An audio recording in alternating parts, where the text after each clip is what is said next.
Estamos novamente em atividade,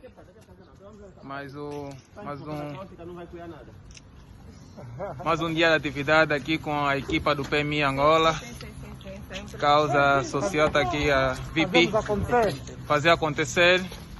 Estamos em estado de emergência, estamos com um problema do vírus, da pandemia.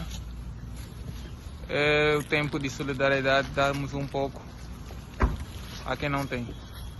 Exatamente. Quem mais precisa vai ser ajudado. É isso aí.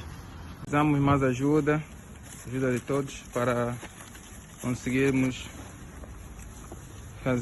repetir essa ajuda a todos. Vamos.